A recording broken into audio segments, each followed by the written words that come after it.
विधानसभा निवडणुकीच्या वेळी 2 माणसं भेटली, 160 जागा निवडून आणण्याची गॅरंटी देत होते. मात्र मी आणि राहुल गांधींनी हा मार्ग नाकारला. शरद पवार यांचा मोठा गौप्यस्फोट. राहुल गांधींसारख्या कपोलकल्पित कहाण्या आता शरद पवारही सांगू लागले. त्यांच्यावर राहुल गांधींच्या भेटीचा परिणाम. शरद पवारांच्या दाव्यावर मुख्यमंत्री फडणवीसांची टीका.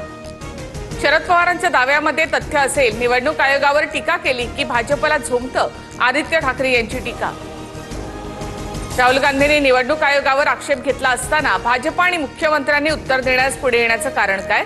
राहुल गांधींच्या प्रश्नांना आयोगाकडनं उत्तर हवं आहे. शरद पवारांची प्रतिक्रिया.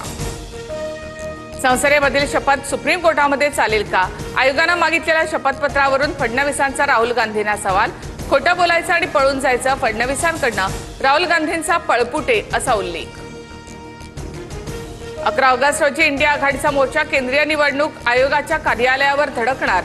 राहुल गांधींच्या मत चोरीच्या दाव्यानंतर देशभरात निवडणूक आयोगाच्या विरोधात वातावरण तापण्यास सुरुवात.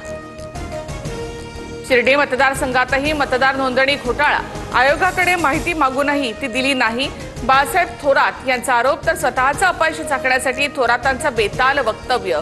राधाकृष्ण विखे पाटील यांचा पलटवार. एकनाथ शिंदे कधी बोलत नाहीत, मात्र शिंदेंचा पुढचा मार्ग कसा असेल याचा अंदाज लवकरच येईल.